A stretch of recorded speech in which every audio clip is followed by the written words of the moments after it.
الحمد لله رب العالمين والصلاة والسلام على سيد الأنبياء والمرسلين أما بعد أعوذ بالله من الشيطان الرجيم يا أيها الرسول بلغ ما أنزل إليك من ربك صدق اللہ العظیم۔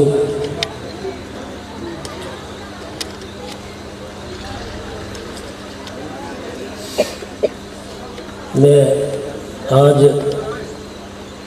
ہمارے ضلع کے پوری جماعت کے مہمان خصوصی محترم شیخ جناب چودھری محمد یاسین ظفر صاحب جو اسٹیج پر موجود ہیں اور منہج کتاب و سنت کے مدارس کی سرپرستی اور مدارس کی تحریک نمبردار ہیں، ہم تہ دل سے ان کا شکریہ بھی ادا کرتے ہیں اور ان کے اس خیر کے قدم میں اور کاوشوں میں اللہ سے دعا گو بھی ہیں کہ اللہ ان کو استقامت دے اور اللہ ان سے اور خیر کا کام دے۔ میرے بھائیوں، یہ سٹیج اہل الحدیث کا ہے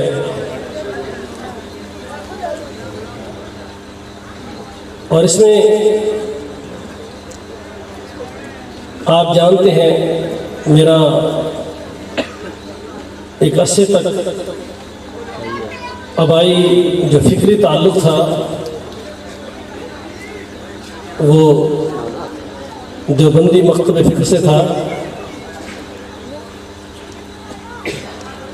بہاولپور میں اسلامیہ یونیورسٹی کے اندر جب تعلیم حاصل کرنے کے لیے وہاں پہنچے ہوئے تھے تو مسلک اہل حدیث کی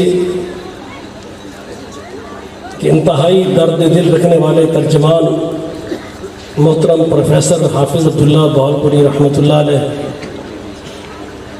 ان کی قربت اور ان کے دروس سے اور ان کی تربیت سے اللہ عز و جل نے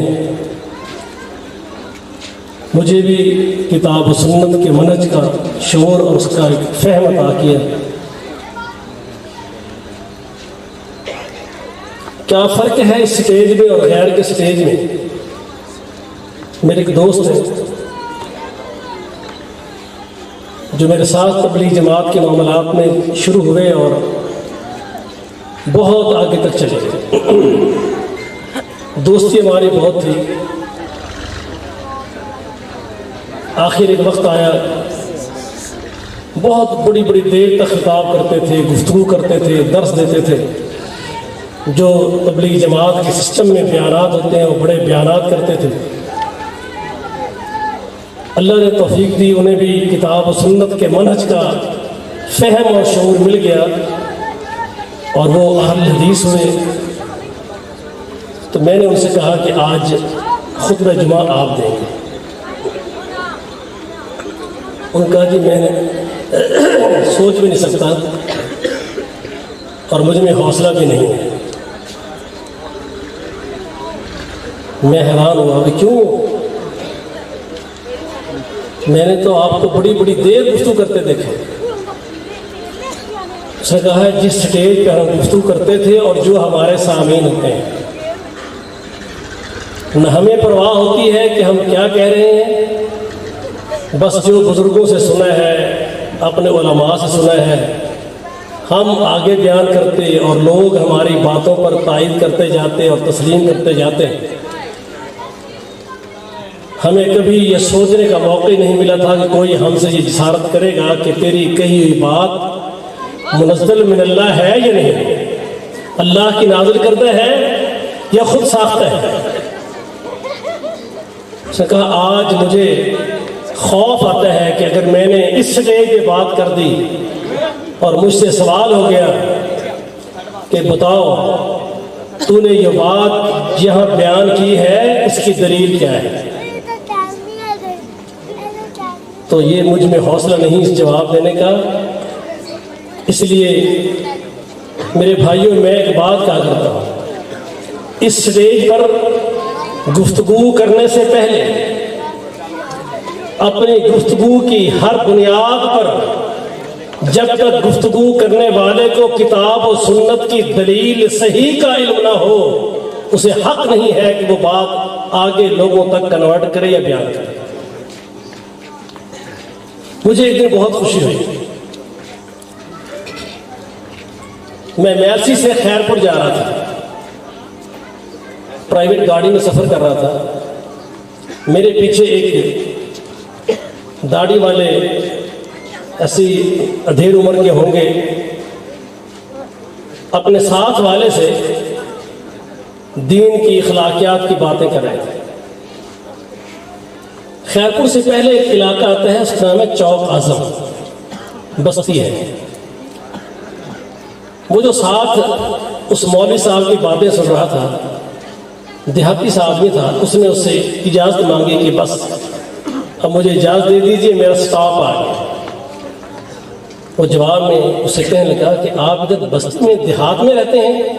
ان کا جی میں یہیں دیہات میں رہتا ہوں۔ تو ان کا بہت افسوس ہوا، وہ پریشان ہو گیا، کیوں، کیا ہوا ہے؟ انہوں نے کہا کہ نبی علیہ الصلوۃ والسلام نے دیہاتی زندگی سے پناہ مانگی۔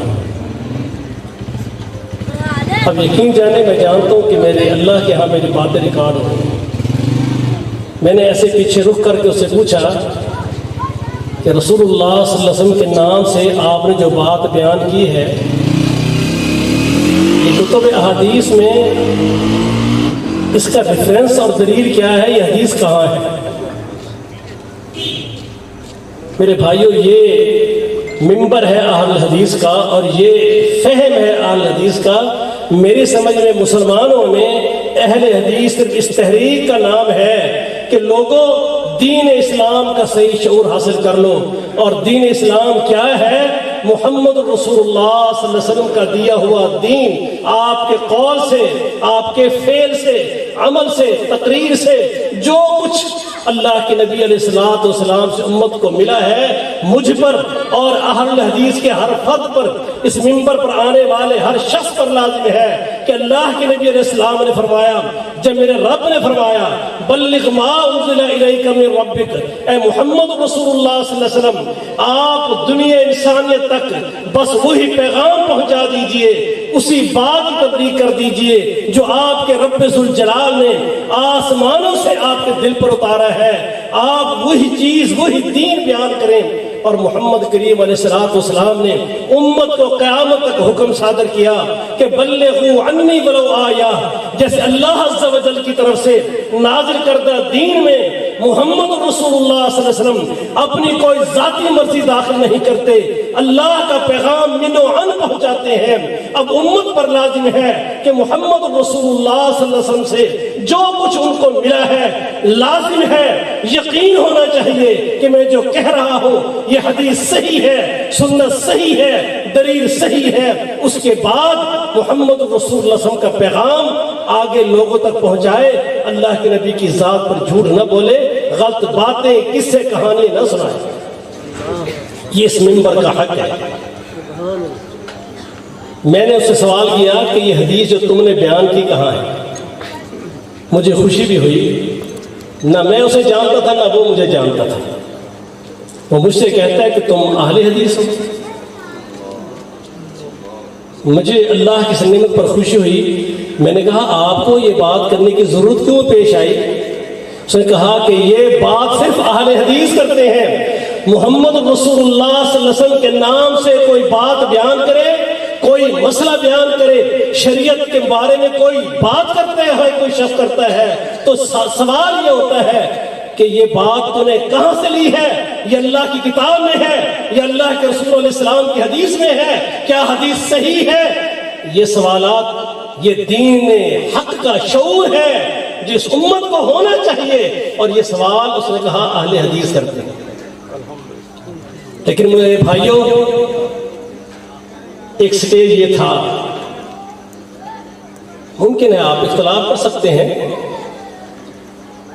حافظ عبداللہ بہلوی رحمۃ اللہ علیہ جب ہم پڑھتے تھے تو وہ کہا کرتے تھے شرک اور بدعات کے دائی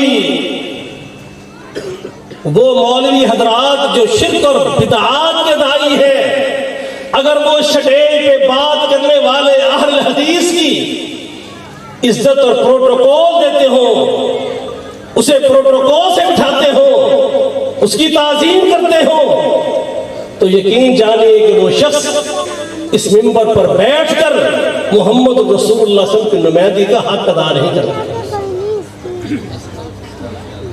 کیسے ممکن ہے؟ یہ سٹیج ایسا تھا جہاں سے بچوں سے لے کر بڑوں تک، بوڑھوں تک اللہ کی الوہیت کے لیے جیتے تھے، اللہ کی الوہیت کے لیے مرتے تھے۔ جیتے تو اللہ کی توحید کے لیے تھے۔ زندگی کا منہج محمد رسول اللہ صلی اللہ علیہ وسلم کی سنت کے علم کو دنیا کے ہر انسان کے قول سے اونچا رکھنا، اس کو دین بتانا، اس پہ عمل کرنا، اپنے قول سے بھی اور اپنے عمل سے بھی ثابت کرنا کہ دنیا انسانیت میں اسلام کے اندر داخل ہونے کے بعد اگر کوئی گروہ زمین پر موجود ہے جس کا مرشد، مقتدا، پیشوا اگر کوئی ایک ہی ہستی ہے اور اس کی نظریں کبھی بھی ہدایت کی متلاشی بن کر اللہ کے پیغمبر کی تعلیمات سے نہیں ہٹتی، وہ ایک ہی جماعت ہے، وہ اہل حدیث کی ہے، اور یہ اس کا سٹیج ہے۔ وہ دعوت بھی دیتا ہے تو اللہ کے رسول کی اقتداء کی دعوت دیتا ہے۔ میرے بھائیو، آج ہمارے سٹیج پر ہماری وہ بنیادی باتیں نہیں بچی۔ کیا خیال ہے؟ کیا یہاں بیٹھنے والا روحانی ڈاکٹر نہیں ہے؟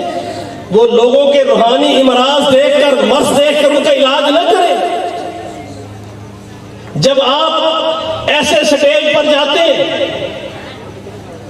جہاں درباروں اور آستانوں کا ماحول ہو، وہاں شرک کا رد کرنا میری اور آپ کی ذمہ داری ہے، یا وہاں ان کے رنگ میں رنگے ہوئی باتیں کرنا اور رنگے ہوئے انداز سے گفتگو کرنا اور ان سے واہ واہ اور داد وصول کرنا، کیا یہ منہج اہل حدیث ہے؟ یہاں تو ان صلاتی و نسکی و محیایا و مماتی للہ رب العالمین لا شریک لہ، اس کی دعوت آج کون دیتا ہے؟ کیوں آج اس منبر کا پاس نہیں کیا جاتا؟ آئیے غزوہ احد میں چلے جائیے، محمد رسول اللہ صلی اللہ علیہ وسلم زخمی حالت میں ہے، ابو بکر عمر رضی اللہ عنہما اللہ کے نبی کے ساتھ ہے، دیگر صحابہ بھی ایک چٹان کی اوٹ میں ہے۔ ابو سفیان جو مسلمان نہیں ہوئے تھے آگے بڑھ کے سوال کرتا ہے، وہ سمجھتا ہے کہ آج اگر محمد رسول اللہ صلی اللہ علیہ وسلم اور جناب ابو بکر عمر رضی اللہ عنہما اگر یہ شخصیات اس جنگ میں جو نظر نہیں آ رہی ہیں اگر شہید ہو چکے ہیں، تو پھر اللہ کی توحید کا علم جو بلند کیا جا رہا تھا اور لات منات عزا ہبل کے خلاف کہا جا رہا تھا کہ یہ کچھ نہیں کر سکتے، یہ پتھر کی مورتی ہیں، یہ سنتے نہیں، یہ جانتے نہیں، یہ شعور نہیں رکھتے، یہ نفع نقصان کے مالک نہیں، جو ہمارے بنیادی عقیدے پر محمد رسول اللہ صلی اللہ علیہ وسلم نے لا الہ الا اللہ کی تلوار سے جو زد لگائی تھی آج کے بعد ختم ہو جائے گی۔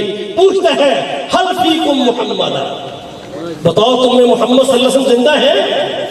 اللہ کے نبی فرماتے ہیں چپ رہو۔ پھر وہ کہتے ہیں حل فیکم ابو بکر، جواب تو ابو بکر صدیق رضی اللہ تعالیٰ عنہ زندہ ہے؟ اللہ کے نبی فرماتے ہیں چپ رہو۔ پھر سوال کرتا ہے عمر بن خطاب موجود ہے؟ اللہ کے نبی فرماتے ہیں خاموش رہو۔ اب وہ آگے بڑھتا ہے، اب وہ اللہ کے سوا غیر کی الوہیت کا نعرہ لگاتا ہے، کہتا ہے اولو ہبل۔ اب اللہ کے فرماتے اب چپ نہیں رہنا۔ جب اللہ کی کبریائی کی بات آئے گی، اللہ کی الوہیت کی بات آئے گی، اللہ کی توحید کی بات آئے گی، اللہ کی یکتائی کی بات آئے گی، دنیا پر یہ ثابت کرنا ہوگا اس کائنات کا مشرق کشا اکیلا اللہ ہے، اور ساتھ یہ بھی بتانا پڑے گا، میرے بزرگ ہیں، سگے چچا بھی ہیں، میرے بچوں کے نانا بھی ہیں، بہت اچھی عبادات معاملات زندگی گزارتے ہیں، میرا ان سے ہمیشہ اختلاف رہا۔ وہ کہنے لگے کہ آپ جتنی توحید ہم بیان کرتے ہیں، ہم کہتے ہیں کہ اللہ سے سب کچھ ہوتا ہے، مخلوق سے کچھ نہیں ہوتا۔ میں نے کہا تھوڑا اور بھی آگے بیان کر دو۔ حافظ اللہ بہاوی رحمۃ اللہ علیہ شیخ معذت کچھ باتیں ان کے ذہن میں آیا، تو استاد تھے ہمارے، کہنے لگے میری مسجد میں آئے بھائی، کہنے لگے جی آپ عالم آدمی ہیں، تبلیغ جماعت کے لیے ہمارے ساتھ چلیں، آپ جیسے لوگ ہوں گے ہمیں دین سکھائیں گے، بتائیں گے، جب آپ نہیں آتے تو ہم جیسے ان پڑھ لوگ ہوتے ہیں۔ میں نے کہا چلو اگر تم نے دین سیکھا ہے میں چلتا ہوں تمہارے ساتھ، لیکن ایک دن گزر گیا، 2 دن گزر گئے، اور میں نے کہا بھائیو تم کہتے تھے تم سے اللہ کا دین سیکھیں گے، اب تم بات کرنے کا موقع نہیں دیتے۔ ان کا ٹھیک ہے جی، اب صبح کی نماز کے بعد آپ نے گفتگو کرنا۔ حافظ کہنے لگے رحمۃ اللہ علیہ، میں نے کہا کہ بھائیو میں ان بھائیوں کے ساتھ 2 دن رہا ہوں، پہلی بات جن سے میں نے سنی ہے وہ ہے لا الہ الا اللہ محمد رسول اللہ۔ یہ بھائی اس کا مفہوم بیان کرتے ہیں کہ ایک اللہ سے سب کچھ ہونے کا یقین اور اللہ کے غیر سے کچھ نہ ہونے کا یقین ہمارے دلوں میں آ جائے۔ اور یہ بات تمہیں سمجھ آئی ہے؟ حافظ صاحب نے کہا اللہ کا غیر، ساری مخلوق اللہ کا غیر ہے، محمد رسول اللہ صلی اللہ علیہ وسلم بھی اللہ نہیں ہے، الہ نہیں ہے۔ سیدنا علی رضی اللہ تعالیٰ عنہ، شیخ عبد القادر جیلانی رحمۃ اللہ علیہ، یہ سب اللہ کی مخلوق ہے۔ لاہور کے علی حجویری وہ اللہ کی مخلوق ہے۔ اللہ سے سب کچھ ہونے کا یقین، مخلوق سے کچھ نہ ہونے کا یقین، یہ ان کا پہلا طریقہ کار ہے، پہلی تعلیم ہے، اور میں اسی کو بیان کرتا ہوں کہ اللہ سے نفع ہونے کا یقین، مخلوق سے نفع نہ ہونے کا یقین، اللہ سے مشکلیں حل ہونے کا یقین۔ حضرت علی رضی اللہ تعالیٰ عنہ مخلوق ہے، مخلوق سے مشکل نہ حل ہونے کا یقین۔ اللہ اس کائنات کا اکیلا مددگار ہے، اللہ سے مدد ہونے کا یقین۔ کائنات میں انبیاء، رسل، شہداء، اولیاء، کسی سے مدد نہ ہونے کا یقین، اللہ سے نفع ہونے کا یقین۔ اولیاء زندہ ہوں یا فوت شدہ، کسی سے نفع نہ ہونے کا یقین، اللہ سے نقصان ہونے کا خوف۔ پوری مخلوق میں وہ اللہ کے انبیاء ہوں، وہ شہداء ہوں، کوئی نفع نہیں دے سکتا، کوئی نقصان نہیں دے سکتا، یہ سارے کے سارے اللہ کی مخلوق ہے۔ اللہ سے سب کچھ ہوتا ہے، مخلوق سے کچھ نہیں ہوتا، یہ عقیدہ تم نے بنانا ہے۔ لیکن میں جب یہ باتیں کر رہا تھا تو اب ایک دوسرے کو دیکھ رہے تھے، چہرے بدل رہے تھے، غصہ آ رہا تھا۔ میں نے پھر کہا دوسری بات اسی حصے کی میں نے یہ سنی ہے کہ محمد رسول اللہ کا معنی یہ ہے صلی اللہ علیہ وسلم، پیارے پیغمبر علیہ السلام کے نورانی اور پیارے طریقوں میں کامیابی کا عقیدہ بن جائے اور غیر نبی کے طریقوں میں ناکامی کا یقین آ جائے۔ تو کہا جانتے ہو محمد رسول اللہ صلی اللہ علیہ وسلم کے بعد اب قیامت تک جو بھی آئے علم میں، عمل میں، وہ اپنی فقاہت میں، وہ اپنی ولایت میں، وہ اپنی بزرگی میں، وہ اپنا ایک عالم ہونے میں، کسی مسلک کا سربراہ ہونے میں، کسی مسجد و منبر کا خطیب ہونے میں، وہ چاہے کسی جگہ کا گدی نشین ہو یا کسی دربار کا سربراہ ہو، یہ دین ہمیں سکھا رہا ہے کہ اللہ کے نبی کے طریقوں میں کامیابی، اور یہ سارے وہ امام ابو حنیفہ ہو، وہ امام مالک ہو، وہ امام شافعی ہو، وہ امام احمد ہو رحمہ اللہ، وہ علماء دیوبند ہو، وہ علماء اہل حدیث ہو، وہ علماء بریلی مسلک کے ہو، وہ کائنات میں کوئی شخص ہو، وہ نبی نہیں ہے، ان کے طریقوں میں ناکامی کا یقین اور محمد رسول اللہ صلی اللہ علیہ وسلم کے طریقے میں کامیابی کا یقین، یہ بنانا ہے تو کامیابی ملے گی۔ کہ لگے مجھے پھر بات پوری نہ کرنی تھی، بازو سے پکڑا، کہا نہیں ایسی باتیں ہم نہیں سن سکتے، یہ باتیں مت کرو، اور آپ کی ضرورت بھی نہیں ہے، آپ تشریف لے جائیں۔ بات کیا تھی؟ میں نے یہ بات اپنے بزرگوں سے کی، آپ بات کرتے ہیں صرف ہلکی سی کاروائی ڈالتے ہیں۔ اللہ کیوں قرآن میں کہتے ہیں افرأیتم اللات والعزی ومناۃ الثالثۃ الاخری، اللہ کیوں لات منات عزی کا ذکر کرتے ہیں؟ لعن اللہ الیہود والنصارى اتخذوا قبور انبیائہم مساجدا، اللہ کے نبی رحمت کیوں لعنت کر رہے ہیں اس قوم پر جو اللہ کے انبیاء کی قبروں کو سجدہ کرے، اللہ کے علاوہ پیشانی غیر کے آگے جھکائے۔ سوچئے اگر تمہاری کیوں رسول اللہ صلی اللہ علیہ وسلم کو اگر اپنا مقتدی و پیشوا مانتے ہو تو پھر سوچئے ایک دربار پر، ایک آستانے پر بیٹھ کر اور وہاں آپ بزرگوں کے قصے کہانیاں سنا کر چلے جائیں، اللہ کی توحید بیان نہ کرو۔ اور بھائیوں جہاں شرک ہوتا ہے وہاں ذمہ داری ہے اللہ کی توحید بیان کرنے کی۔ اگر یہ آپ کا ممبر ہے، جس محراب ممبر کے آپ وارث ہیں، آپ کا ذمہ ہے ادعو الی سبیل ربک بالحکمہ والموعظۃ الحسنہ، انتہائی حکمت سے، دانائی سے، اور یاد رکھیے جیسے رسول اللہ صلی اللہ علیہ وسلم کی تعلیمات سب سے عظیم الشان انسانیت کے لیے خیر ہے، ایسے اس دین کی دعوت کا طریق بھی وہی کامیاب ہے جو محمد رسول اللہ صلی اللہ علیہ وسلم امت کو دیا ہے۔ اخلاق اعلیٰ، کردار اعلیٰ، گفتار اعلیٰ، دلیل صحیح ہو، کتاب و سنت سے ہو۔ آج ہمارے اسٹیج پہ کیا حال ہے؟ محمد رسول اللہ صلی اللہ علیہ وسلم کا اسوہ حسنہ ہم پیش کرتے ہیں، علماء سے پوچھیے، اصحاب رسول بیان کرتے ہیں کہ محمد کریم علیہ السلام آپ ممبر پر کھڑے ہو کر ہمیں اللہ کا دین بتاتے، اللہ کا دین سناتے، واعظ کرتے تھے، ہمارے دل دہل رہے ہوتے، ہماری آنکھوں سے آنسو بہ رہے ہوتے، آپ شدید ہمیں اللہ کے خوف سے ڈرا رہے ہوتے، ہمیں یوں محسوس ہوتا جیسے رسول اللہ صلی اللہ علیہ وسلم آج الوداعی خطاب کر رہے ہیں، ہمارے دل دھڑک رہے ہوتے، اور اللہ کے پیغمبر صلی اللہ علیہ وسلم ہمیں اوصیکم بتقوی اللہ، اللہ کا ڈر اور اللہ کے پیغمبر کی سنت کو باقاعدہ سے تھامے رکھنا، بدعات سے بچنا، شرک سے دور رہنا، اللہ کے نبی ہمیں تعلیم دیا کرتے تھے۔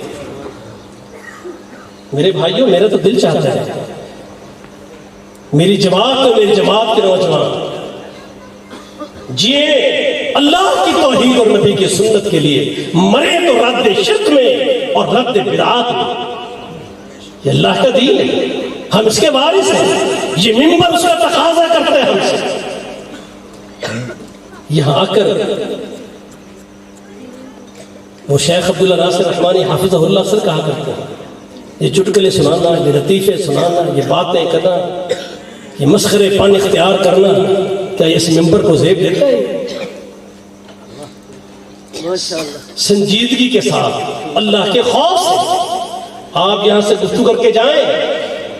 اہل حدیث بزرگوں، نوجوانوں، بھائیوں، بہنوں، بیٹیوں، اللہ کے لیے اپنے آپ کو اپنے سلف پر، اپنے اسلاف پر، ان کے طریق پر واپس لائیں۔ بہاولپور میں ایک بستی ہے، وہاں پر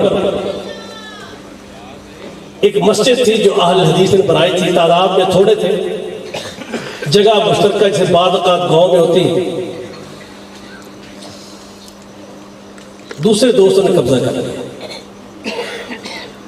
وہ اہل حدیث ایک بزرگ تھے، بڑے سمجھدار، وہ چند دوستوں کے ساتھ آئے، اس وقت ایس پی کہلاتا تھا جو آج ڈی پی او کہلاتا ہے، اس کو آ کر ملے۔ وہ وہاں موقع پر گیا، گفتگو سنی، اس نے ایک بڑی عجیب بات کی۔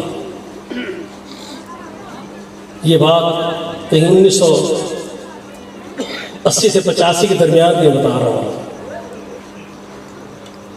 اس نے پورا پنڈ اور گاؤں اکٹھا تھا. اس نے کہا میں مسلک کا بریلوی ہوں اور ان لوگوں سے کہا یہ مسجد وہابیوں کو دے دو, نہیں دو گے تو میں خود دے کر جاؤں گا, اور مداخلت کرو گے تو قانون کے مطابق سزا بھی ہوگی.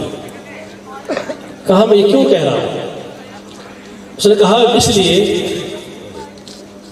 کہ میں نے اپنے مسلک کے لوگوں کے بزرگوں کو تو مسجدوں میں دیکھا ہے, لیکن نوجوان وغیرہ جب تک ان کی زندگی ایکٹیو کام کرنے کے قابل ہوتے ہیں یہ مسجد میں نہیں آتے. لیکن میں نے وہابیوں کے بچوں کو دیکھے ہیں, میں نے وہابیوں کے جوانوں کو دیکھے ہیں, میں نے وہابیوں کے بوڑھوں کو دیکھے ہیں, میں نے وہابیوں کی بہنوں بیٹیوں ماؤں کو دیکھے ہیں. ان سے مسجدیں آباد ہوا کرتی ہیں, لہذا جو مسجدیں آباد کرتے ہیں مسجد اس کا حق ہوتا ہے. کبھی غیر بھی ہمیں اس عزت کے ساتھ ہم پر نظر ڈالا کرتے تھے. اب یقین جانیں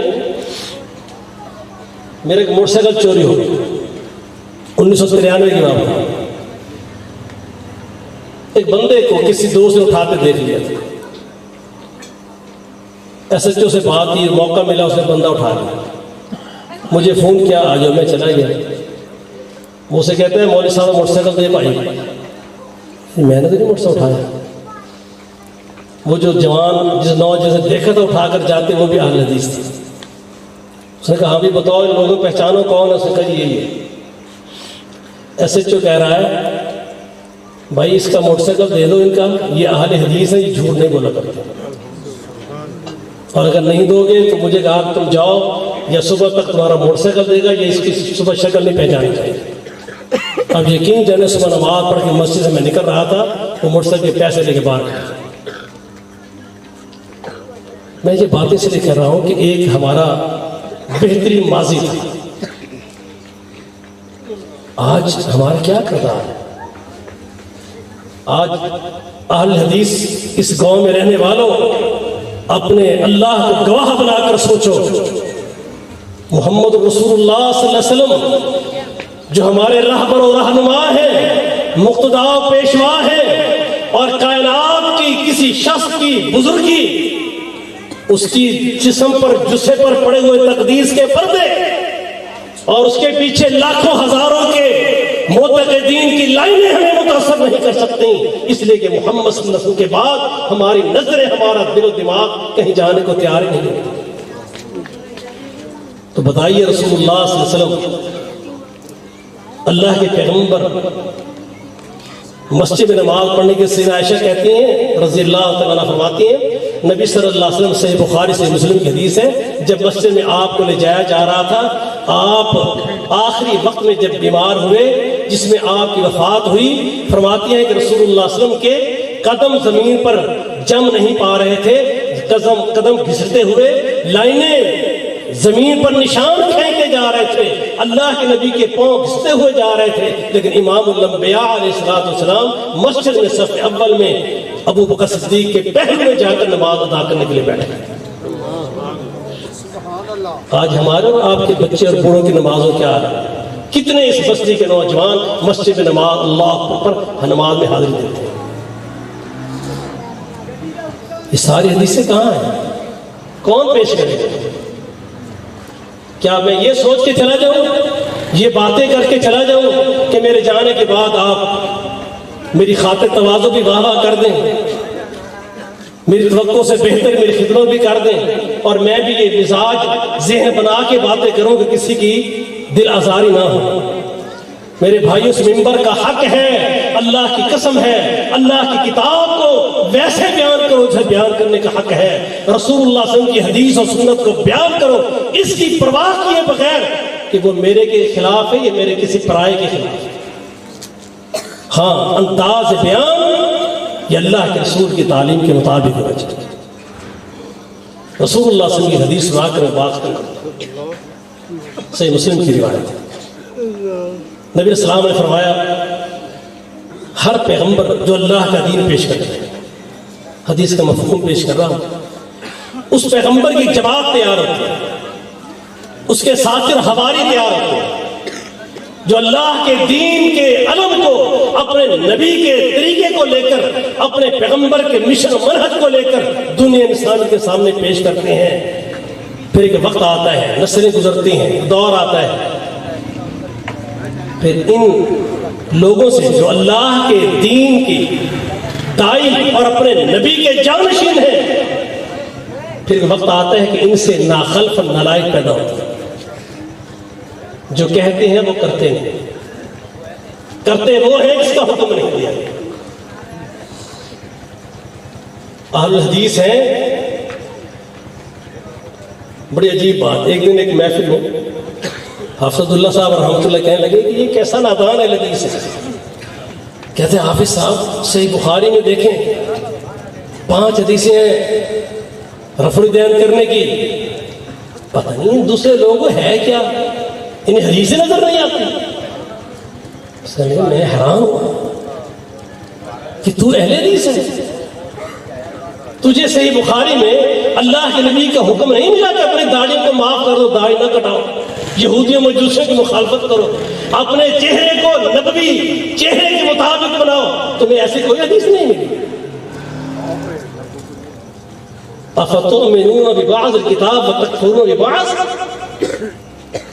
اپنی پسند کی پوجا کرتے ہو، اپنے دل اور اپنے ذہن کے پجاری بن چکے ہو، اپنے ماحول اپنی منشا کی پوجا کرتے ہو کہ جو دل و دماغ پہ اپنے ماحول میں سوسائٹی میں طبیعت پہ راس آ جائے وہ تمہارے لیے دین ہے اور اسے رجتے ہو، اور اگر تمہاری طبیعت کے خلاف ہو تو پیغمبر کی بات چھوڑ دیتے ہو. میرے بھائیوں یہ مرض ہے، ہم نے اسٹیج کا حق ہے کہ یہاں بیٹھنے والا امراض کی تشخیص کر کے وہ نشتر چلائے، انجیکشن لگائے اور اس قوم کی اصلاح کرے. فرمایا نا خلف نالائق پیدا ہوتے ہیں، جو کہتے ہیں وہ کرتے نہیں. دعوی محبت رسول عمل نام کی چیز نہیں. اللہ کے رسول کی حدیث سنت محبت منہج کی باتیں پیغمبر کی بات ماننے کو تیار ہے. عمل کے لیے اور ہے، عمل کے لیے بزرگ ہیں، اکابر ہیں، خود بنائے ہوئے امام ہیں. اللہ کے رسول کی بات اور کریں گے وہ کام جن کا ان کو حکم نہیں دیا گیا. اب بتائیے یہ رجب کے مہینے میں یہ کس کی تعلیم ہے کوڈے کرنا؟ یہ کس کی تعلیم ہے کوڈوں کے نام پہ غیر اللہ کی نیازیں تقسیم کرنا؟ یہ کس کی تعلیم ہے کہ اس رات کو خود اپنے ذہنوں میں تصور کر کے علماء سے پوچھیں محمد رسول اللہ صلی اللہ علیہ وسلم کی احادیث میں، اصحاب رسول کے اقوال میں کوئی ایسا صحیح قول موجود نہیں کہ اللہ کے پیغمبر صلی اللہ علیہ وسلم کی معراج کی رات میں کوئی تعین موجود ہو، کوئی مہینہ موجود ہو.